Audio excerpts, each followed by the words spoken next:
Good morning student. जैसे कि हम सभी बच्चों लोगों ने कल पढ़ा था ऑर्गेनिक कंपाउंड के बारे में, कार्बनिक पदार्थ। कल कार्बनिक पदार्थ में हमने पढ़ा था एथिल अल्कोहल के बारे में, उसकी मेथड ऑफ प्रिपरेशन, बनाने की विधि और भौतिक गुण और रासायनिक गुण। इसी क्रम में आज हम आगे बढ़ते हैं। इसका दूसरा ऑर्गेनिक कंपाउंड वो है एसिटिक अम्ल। एसिटिक अम्ल, ठीक। एसिटिक अम्ल क्या होता है? एसिटिक अम्ल, इसका जनरल फार्मूला होता है बेटा CH3COOH, ठीक, CH3COOH। और अगर इसके हम IUPAC नेम की बात करें तो IUPAC नेम होता है क्या? एथेनोइक एसिड, ठीक, एथेनोइक एसिड। अगर इसके स्ट्रक्चर की बात करें तो स्ट्रक्चर इसकी ये बनेगी CH3COOH, ठीक है। एसिटिक एसिड है। एसिटिक अम्ल में इसका फॉर्मूला होता है बेटा CH3COOH। IUPAC नेम होता है एथेनोइक एसिड और इसका जनरल फॉर्मूला होता है CH3COOH, ठीक।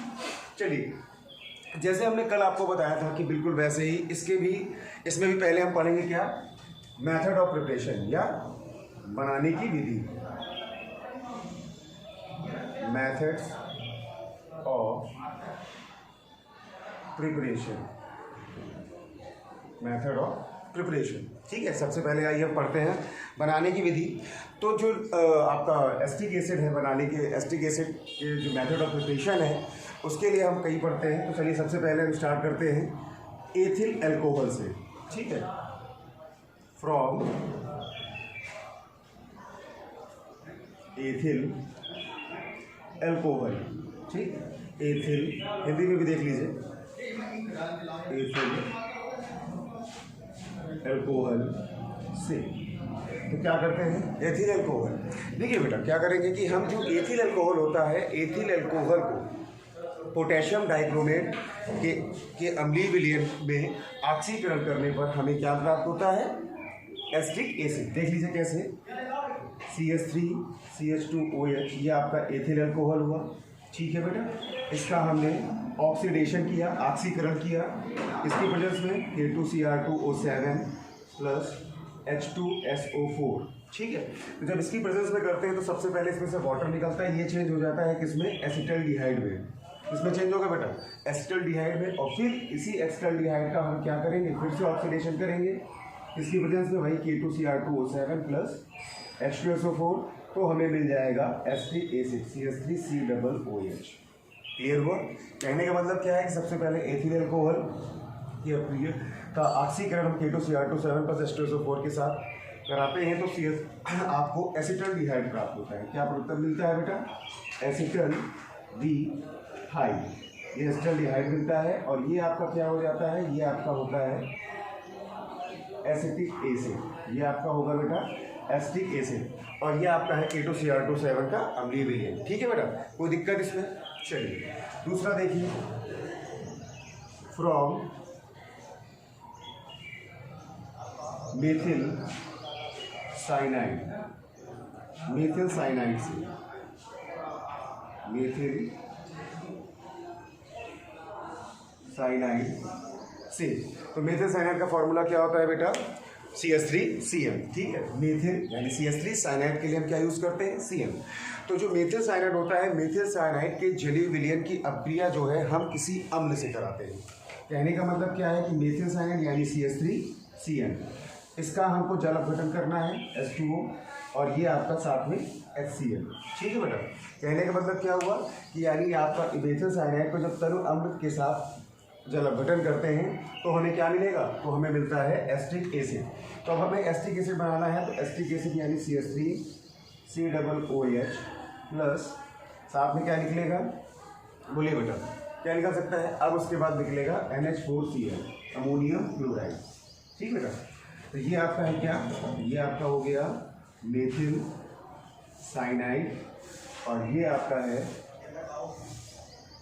एसिटिक एसिड और वो आपका है सोडियम क्लोराइड या नौसादर जिसको बोलते हैं, ठीक है। तो ये दो स्टेप हैं, पहला है फ्रॉम एथिल अल्कोहल, दूसरा है मेथिल साइनाइड। एथिल अल्कोहल यानी CH3CH2OH की रिएक्शन हम ऑक्सीडेशन कराते हैं K2Cr2 प्लस H2SO4 की प्रेजेंस में। तो सबसे पहले एस्टल्डिहाइड, उसके बाद एस्टिक एसिड, उसके बाद मेथिल साइनाइड के साथ कराते हैं। तो मेथिल साइनाइड के अगली विलयन को का जल अपघटन करने पर हमें क्या मिलता है, एस्टिक एसिड और अमोनियम क्लोराइड। ठीक है, आइए आगे देखते हैं।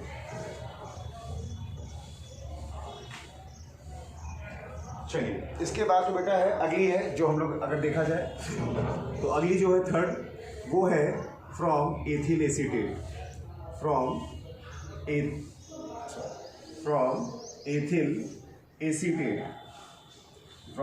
एसीटेट। ठीक है, एथिल एसीटेट से, एथिल एसीटेट से। तो एथिल एसीटेट क्या होता है, एथिल एसीटेट का बताया था क्या होगा, C2H5COOCH3। इसका हम क्या करेंगे बेटा, जल अपघटन यानी H2O, या जनरली आप इसको ऐसे लिख सकते हैं, मैंने लिख दिया, या आप इसको ऐसे लिख सकते हैं H2O। जल अपघटन करने पर हमें क्या मिलेगा, बिल्कुल वैसे ही कल बताया था। तो यहाँ से आपका क्या बन जाएगा, CH3COOH और साथ में बनेगा C2H5OH अल्कोहल, जो आपने कल पढ़ा था किसके, एथिल अल्कोहल के मेथड ऑफ प्रिपरेशन में आपने ये रिएक्शन भी पढ़ी थी। ठीक है, ये आपका एथिल एसीटेट है। एथिल एसीटेट की रिएक्शन हमने जल अपघटन यानी वाटर से कराया, तो हमें एस्टिक एसिड और एथिल अल्कोहल प्राप्त हुआ। ठीक है, तो कल इसको हम ये पढ़े थे। उसके बाद अगला देखिए फोर्थ में। अब फोर्थ क्या है बेटा, फोर्थ है एसिटामाइड से। ठीक है, फ्रॉम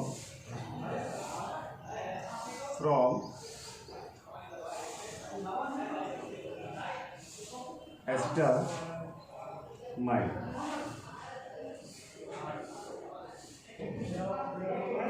एसिटामाइड से। ठीक है बेटा, तो एस्टामाइड से क्या है कि एस्टामाइड की जो अभिक्रिया है वो हम नाइट्रस अम्ल से कराते हैं। तो एस्टामाइड का फॉर्मूला क्या होता है,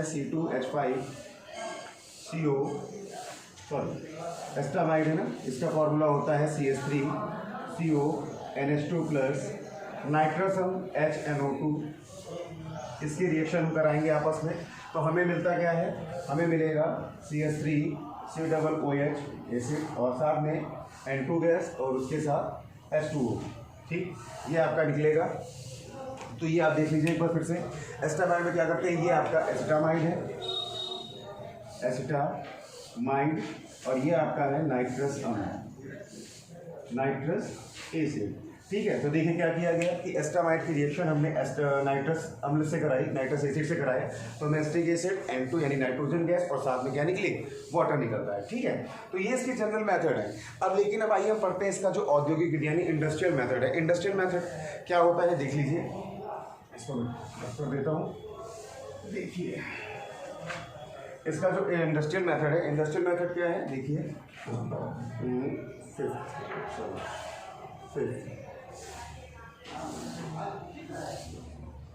इंडस्ट्रियल मेथड, औद्योगिक विधि,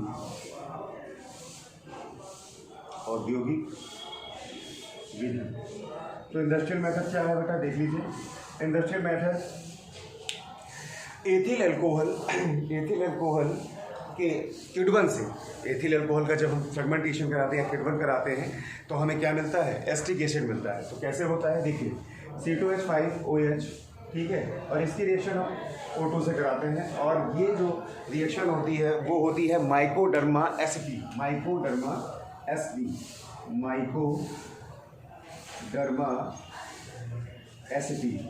नामक एक आपका बैक्टीरिया होता है, जिसकी वजह से ये रिएक्शन करवाते हैं। तो ये किस में चेंज हो जाता है, तो ये आपका चेंज हो जाएगा CH3COOH एस्टिक एसिड में, CH3COOH। ठीक है, और साथ में निकल जाएगा बेटा वाटर, और साथ में क्या निकलेगा, वाटर। तो यानी ये है आपका विधि क्या है कि एथिल अल्कोहल का ट्रीटमेंट कराने से हमें एस्टिक एसिड मिलता है। तो एथिल अल्कोहल की जो रिएक्शन है वो हम ऑक्सीजन के साथ माइकोडर्मा एसिटी की प्रेजेंस में कराते हैं, तो क्या मिलता है, यानी इसका ट्रीटमेंट करते हैं, तो ये होता है एस्टिक एसिड और साथ में वाटर निकलता है। यही इसका औद्योगिक मेथड है, और आज इसी को ही हम क्विक विनेगर मेथड, शीघ्र सिरका विधि भी बोला जाता है। इसी को हम क्या बोलते हैं बेटा, शीघ्र सिरका विधि या क्विक विनेगर मेथड। ठीक है, अब उसके बाद क्या करते हैं, अब उसके बाद देखिए, अब उसके बाद हमने कल आपको बताया था, अब उसके बाद आप आके देखिए, ये इसकी मेथड ऑफ प्रिपरेशन हो गई, बनाने की विधियाँ हो गई। ठीक है, अब बनाने की विधियों के बाद हम पढ़ते हैं इनके क्या, भौतिक गुण। क्या पढ़ेंगे बेटा? भौतिक गुण। तो अब भौतिक गुण की बात करें तो भौतिक गुण में सबसे पहला क्या होगा? यानी फिजिकल प्रॉपर्टी जिसको बोलते हैं, फिजिकल प्रॉपर्टी। फिजिकल प्रॉपर्टीज क्या होती हैं? देखिए फिजिकल प्रॉपर्टीज में क्या है आपको इतना पता है, क्योंकि ये आपने अब जब मैंने बताया शीघ्र सिरका विधि, तो आप जनरली बच्चों ने सिरके की स्मेल को लिया होगा। बहुत ही तीक्ष्ण होती है, बहुत तीव्र गंध की होती है, ठीक है। तो पहला इसका यही है कि जो आपका एसिटिक एसिड होता है ये तीव्र गंध का तरल पदार्थ होता है, तीव्र गंध का रंगहीन एक द्रव होता है। दूसरा क्या है? ये जल, अल्कोहल, ईथर आदि में क्या होते हैं बेटा? विलय होता है। ये जल, अल्कोहल, ईथर और आदि में विलय होता है, और इसको जनरली हम क्या करते हैं? और हाँ, इसमें ये हो गया आपका भौतिक गुण। जनरली इसके भौतिक गुण यही है कि बेटा क्या है, पहला ये आपका क्या होता है कि ये रंगहीन तीव्र गंधयुक्त एक तरल पदार्थ होता है। और दूसरा क्या है? दूसरा ये है कि ये जल, अल्कोहल और ईथर आदि में क्या होते हैं? विलय होते हैं, ठीक। तो अब आइए बेटा इसके बाद चलते हैं हम सीधे इनके और रासायनिक गुण पे, ठीक है। आइए हम सीधे चलते हैं कहाँ पे? रासायनिक गुण, क्योंकि जो आपका मेन है वो हम आपको बता देते हैं। रासायनिक गुण या इसको बोलते हैं केमिकल प्रॉपर्टीज, ठीक। अब केमिकल प्रॉपर्टीज में क्या होते हैं, यानी कि कैसे रिएक्शंस करते हैं? तो आइए इसमें सबसे पहला पढ़ते हैं। सबसे पहले इसमें रिएक्शन होगी क्षार से अपक्रिया, क्षार के साथ रिएक्शन विद बेस, ठीक है। तो आप कोई भी बेस ले सकते हैं। बेस में जैसे NaOH आता है, QH आता है, जो भी आप आए उसको ले सकते हैं, ठीक है। तो आइए देखते हैं, सबसे पहले करवाते हैं। तो जैसे अगर हम क्षार के साथ की बात करें तो सबसे पहले जैसे अगर आपका एसिटिक एसिड है, इसकी रिएक्शन हम NaOH से करा दें, CH3COOH प्लस NaOH। अगर हम इससे कराते हैं तो इसको यहाँ से देख कर ये पॉजिटिव या निगेटिव हो गया, इसको यहाँ से देख कर ये पॉजिटिव या निगेटिव, ये और ये मिलकर क्या बना लेगा? H2O बना लेगा, और इसके साथ बनेगा क्या? CH3COONA। इसको बोलते हैं बेटा सोडियम एसीटेट, इसको बोला जाता है सोडियम एसीटेट, ठीक है। ये होती है इसके क्षार के साथ अपक्रिया। तो ये क्या होते हैं? ये जब आपका एसिटिक एसिड सोडियम हाइड्रोक्साइड के साथ अपक्रिया करता है तो हमें सोडियम एसीटेट और साथ में क्या मिलता है? H2O। और अगर इसी के और क्षार ले लेते हैं, दूसरा भी ले लेते हैं, देखिए CH3COOH, और इसकी रिएक्शन हम अमोनिया से करा दें। अमोनिया भी एक क्षार के रूप में आती है। तो अगर ये करेंगे तो ये बन जाएगा आपका क्या? CH3COONH4। इसको बोला जाता है बेटा अमोनियम एसीटेट, ठीक है। अमोनियम एसीटेट है, और अमोनियम एसीटेट को हम गर्म करें, अगर इसको गर्म करते हैं तो हमें एस्टामाइड प्राप्त होता है। अगर इसी को हम हीट कर दें, CH3COONH4, इसको हीट किया, जब हीट करेंगे तो यहाँ से क्या होगा? ये एस्टामाइड में चेंज होगा CH3CONH2 और प्लस साथ में निकलेगा वाटर, ठीक है बेटा। ये होता है इसको गर्म करने के पश्चात। तो यानी क्षार के साथ अपक्रिया करके आपने देखा कि ये क्या बनाते हैं? ये आपके एसीटेट सॉल्ट बना देते हैं। ये सोडियम एसीटेट बन गया, अमोनियम एसीटेट बन गया, ठीक है। चलिए आगे आइए और देखते हैं दूसरी रिएक्शन।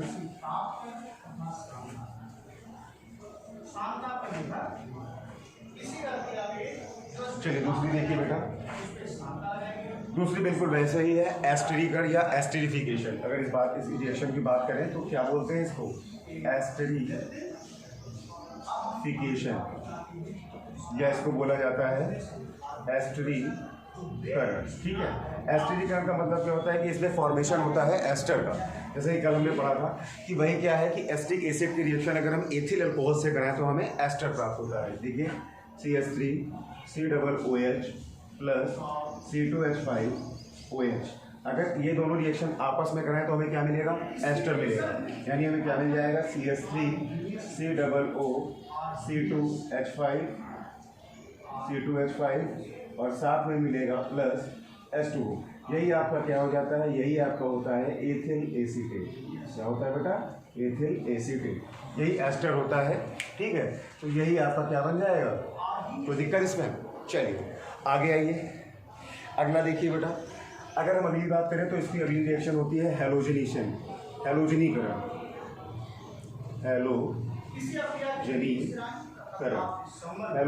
क्या होती है? देखिए हैलोजिनेशन, हेलोजिनेशन मतलब यानी कि सीरीज बात है, हेलोजनीकरण का मतलब क्या होता है कि कोई भी अक्रिया हेलोजन से होती है। हेलोजन मैंने आपको कल भी बताया था, हेलोजन आपके 3 होते हैं। कौन कौन सा होता है? क्लोरीन, ब्रोमीन और आयोडीन। ये 3 आपके होते हैं हेलोजन्स, जिनको हम क्या करना है, हमको रिएक्शन करानी है। तो आइए देखिए कराते हैं। अब हेलोजनीकरण है, तो हेलोजनीकरण में हमें क्या करना है कि एसिटिक एसिड की रिएक्शन हमें हेलोजन से कराना है। देखिए ये जो रिएक्शन होती है बेटा, ये रिएक्शन होती है लाल फास्फोरस की प्रेजेंस में। किसकी? रेड फास्फोरस की प्रेजेंस में ये रिएक्शन होती है। तो आइए कराते हैं। CH3COOH plus Cl2। ठीक है, तो इसमें बाई स्टेप एक होता है, या आपका ये मेथिल ग्रुप से एक H कम होते जाते हैं। तो सबसे पहले क्या बनेगा? अगर यहाँ देखिए 2 H है तो क्या बन जाएगा? ये बन जाएगा CH2Cl प्लस HCl। उसके बाद फिर इसकी रिएक्शन कराइए, CH2Cl COOH Cl2, ये बन जाएगा ये हो जाएगा CH Cl2COOH प्लस HCl। और उसके बाद जो तीसरी रिएक्शन होगी वो हो जाएगी CH2Cl प्लस Cl2, बनेगा CCl3 COOH प्लस HCl। ठीक बेटा, ये 3 चीज़ें बनती हैं। तो ये अगर हम बात करें तो इसका नाम होता है monochloro acetic acid, monochloro acetic acid. ये होता है डाई क्लोरो एसिटिक एसिड, और ये होता है ट्राई क्लोरो एसिटिक एसिड। कोई कंफ्यूजन? देखिए बेटा क्या हुआ इसमें कि जो आपका हेलोजनीकरण है और ये रिएक्शन, हाँ बेटा ये रिएक्शन आपकी जितनी भी होती है वो रेड फास्फोरस की प्रेजेंस में होती है। किसमें होंगी? रेड फास्फोरस की प्रेजेंस में, लाल फास्फोरस की प्रेजेंस में।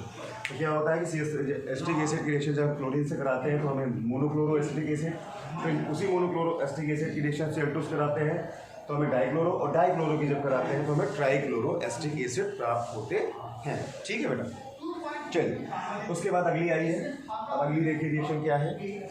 अगली रिएक्शन देख लीजिए, ये बता देते हैं, अगर आपको खुद नोट करना हो तो वो भी कर सकते हैं। अगली रिएक्शन देखिए 4 नंबर, PCl5 से अपक्रिया, PCl5 से अपक्रिया, reaction with PCl5, reaction with PCl5, phosphorus pentachloride इसको बोलते हैं। ठीक है बेटा, PCl5 को फास्फोरस पेंटाक्लोराइड बुलाता है। आइए देखिए कैसे रिएक्शन होती है। CH3COOH, इसकी रिएक्शन हम PCl5 से कराएंगे तो क्या बन जाएगा? सबसे पहले बिल्कुल वैसे ही क्या बनेगा? CH3COCl, क्या बनेगा बेटा? CH3COCl प्लस POCl3 प्लस, और क्या बन जाएगा? HCl। ठीक है बेटा, और क्या बनेगा? HCl बन जाएगा। कोई डाउट इसमें?